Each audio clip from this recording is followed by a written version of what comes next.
Ang daigdig ay dating isang makapangyarihang sibilisasyon na umabot sa kalangitan, ngunit bumagsak ang lahat 500 taon na ang nakalipas. Ang mga nakaligtas ay nanatiling wasak, at di nagtagal, dumating ang mas masahol pa.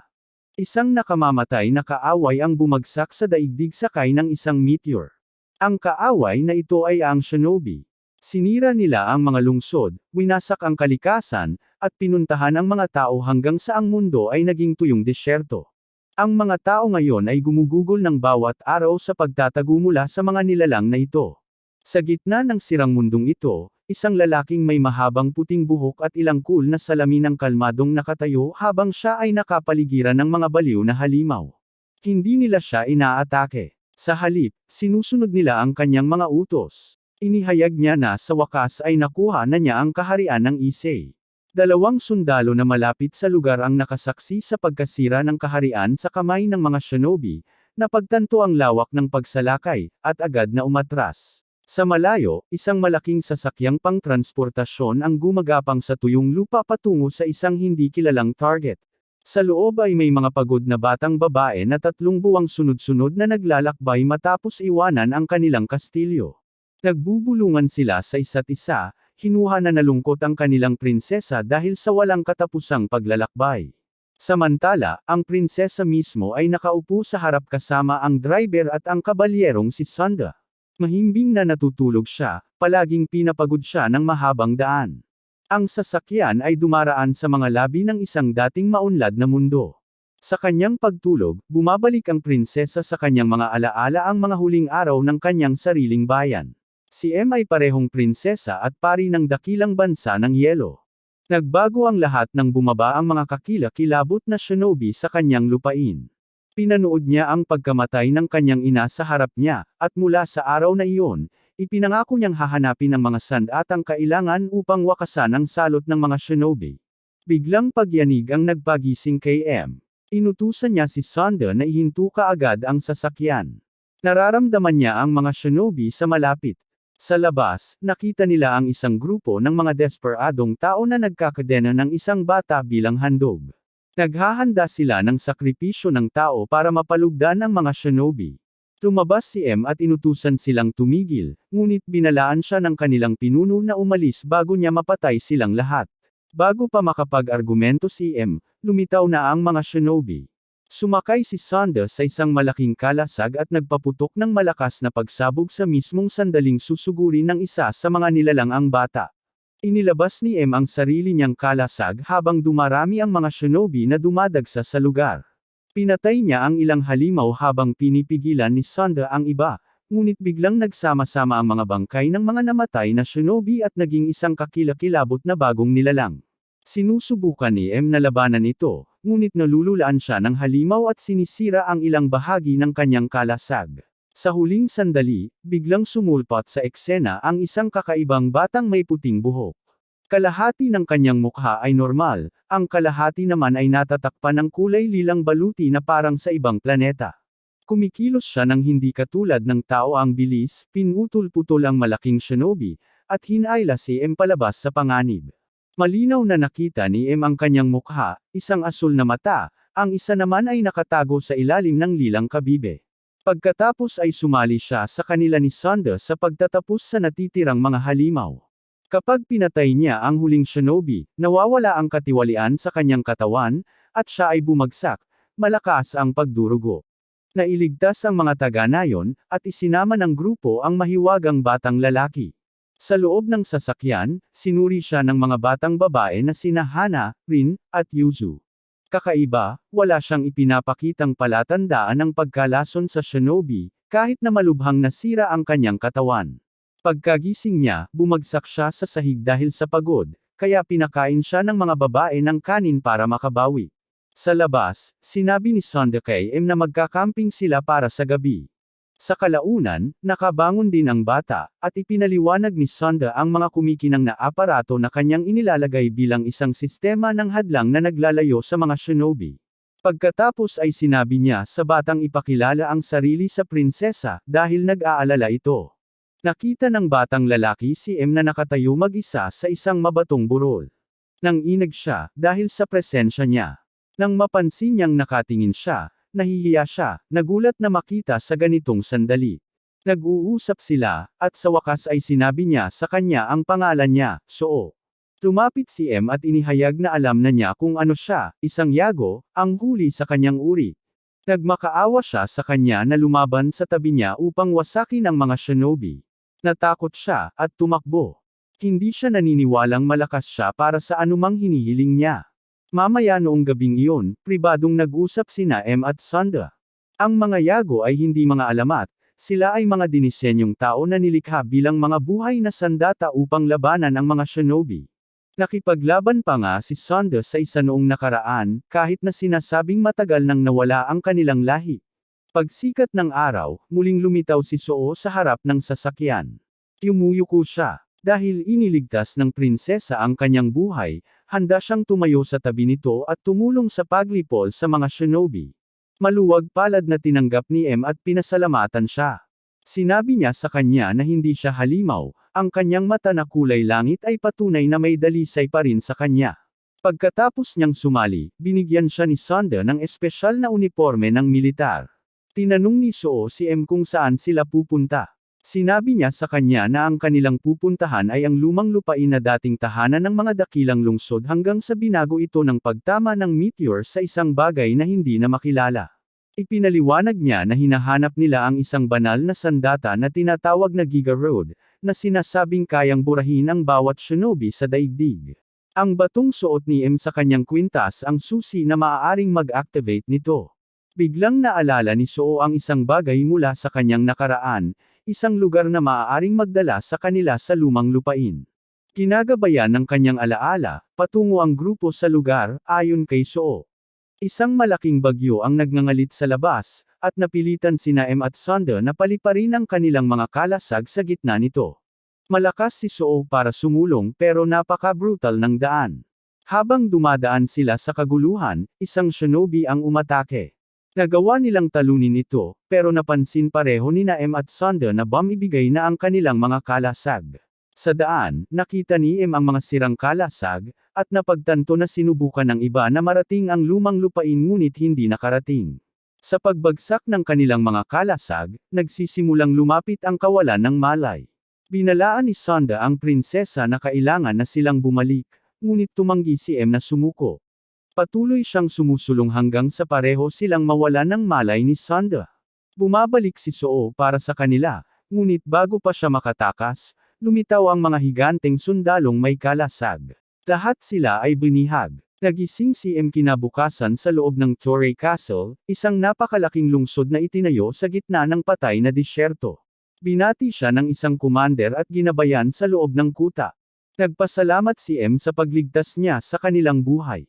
Sinamahan niya ito sa isang espesyal na silid kung saan nakilala niya si Kazusa, ang embahador ng Torre. Nagagalit si M nang sabihin niyang walang saysay ang paghahanap niya sa banal na sandata. Sinasabi niya na ang sandata ay hindi umiiral o magdadala ng kapahamakan sa sangkatauhan kasama ng mga shinobi. Para sa kanya, ang pagprotekta kay Torre ang tanging mahalaga. Bago siya umalis, kinuha niya ang kanyang kwintas. Mamaya, biglang nakaramdam ng pagkahilo si M. Isang kakaibang alaala ang nagliliwanag sa kanyang isipan, isang lalaki na may mahabang puting buhok at salamin. Hindi niya naiintindihan ang pananaw at bumagsak. Pupuntahan siya ni Kazusa para tingnan, pero biglang pumasok si Soo para ipagtanggol siya.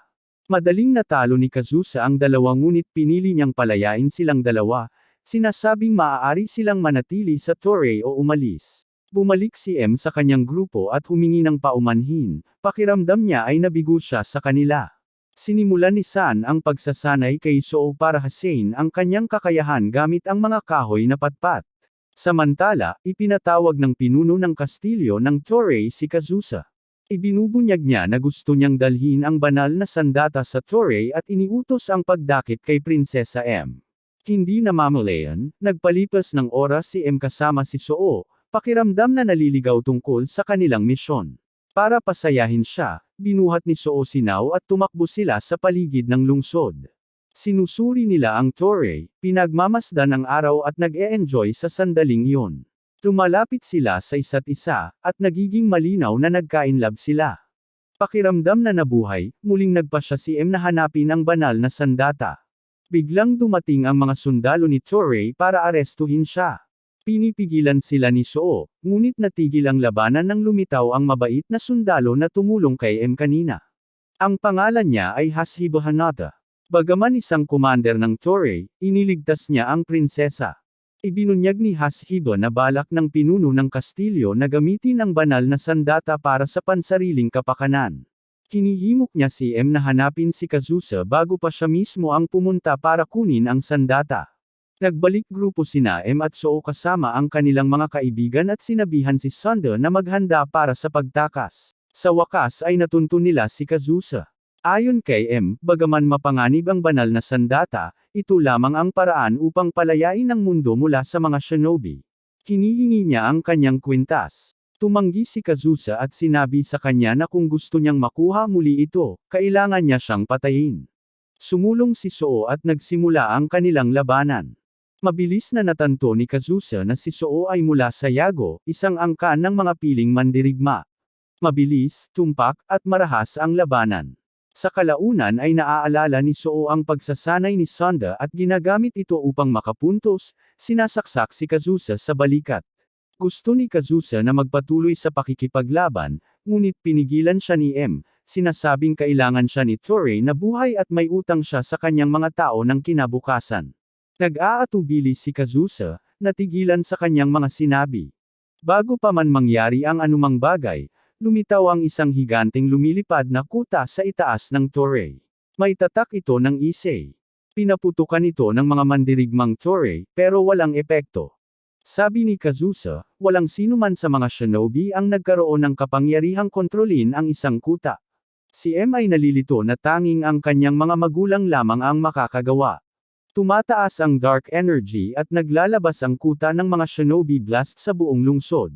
Napagtanto ni M na isa lang ang may ganitong kapangyarihan. Si Tsukiyomi, ang iskolar na Issei na nagturo sa kanya noong bata pa siya at pinaniniwala ang patay na. Bumubuo ang isang higanteng itim na ulap at lumilitaw si Tsukiyomi. Ipinaliwanag niya na nakipag-isa siya sa lakas ng buhay ng mga shinobi. Madali niyang pinatumbas sina Su at Kazusa. Ang tunay niyang layunin ay ang paglipol sa sangkatauhan, at ngayon ay pinamumunuan niya ang lahat ng shinobi. Nangilabot si M. Hinawakan siya ni Tsukiyomi gamit ang malaking kamay ng shinobi at pinahirapan, hinihingi ang kanyang kwintas upang ma-unlock niya ang banal na sandata at umakyat bilang Diyos. Pilit na kumakawala si Su, ngunit mahina na siya. Ang pagmamasid sa pagdurusa ni M ay nagpapagising sa isang bagay na nakabaon sa kaibuturan niya. Biglang lumitaw ang isang malaking mandirigmang nakasuot ng baluti. Nagbago si Su at naging berserker form niya. Kahit si Tsukiyomi ay nagulat. Sinugod siya ni Su nang may napakalakas na kapangyarihan, na nagtulak kay Tsukiyomi na umatras. Isang kidlat ng asul na liwanag ang nagpapahintulot sa kanya na makatakas kasama ang kanyang hukbo. Kinabukasan, nagising si Su sa kama, bumalik sa normal. Wala siyang naaalala sa pagwawala, pero si M ang nagpakalma sa kanya at nagbalik sa kanya sa anyong tao. Si Kazusa, na lubos ng kumbinsido sa banta, ay inihahanda ang buong hukbo niya upang magmarcha patungo sa lumang lupain upang pigilan si Tsukiyomi. Inililipat niya ang buong gumagalaw na kuta. Samantala, sina M at Sunda, na ngayon ay may mas magandang baluti, ay pumasok sa lumang lupain ng mag-isa. Pagkatapos tumawid sa tuyong lupain, nakarating sila sa isang kahangahangang kagubatan na puno ng mga bulaklak. Naaalala ni M ang kanyang inang si Hana, na laging pinangarap na makita ang lugar na ito. Biglang, walang katapusang mga shinobi ang umatake. Lakas ng laban ni M at Sunda, pero napakarami nila. Sinabi ni Sunda kay M na tumakbo sa gitna ng kagubatan at hanapin ang banal na sandata. Nag-aatubili siya, gustong manatili, pero sinabi ni Sunda sa kanya na ipinagmamalaki siya nito at kailangan niyang iligtas ang mundo. Pinasabog niya ang isang malaking pagsabog, na ikinamatay niya at ng mga nakapaligid na shinobi. Sa wakas, naabot ni M ang sagradong sandata, ang Giga Road, isang napakalaking robot na kayang kontrolin ang lahat ng elemento. Habang sinusubukan niyang i-activate ito, nagdulot ng sugat sa kanyang lalamunan ang makina. Kailangan nito ang lakas ng buhay ng kanyang host, at siya ay naiwang mahina ngunit buhay. Dumating si Tsukiyomi sa kanyang nakakatakot na anyong shinobi, handang agawin ang huling kapayapaan para sa ganap na dominasyon. Lumalaban si M gamit ang bahagyang lakas ng Giga Road, ngunit napakahina ng kanyang mga atake. Kailangan niyang lubos na gisingin ito, pero hindi siya nagtagumpay.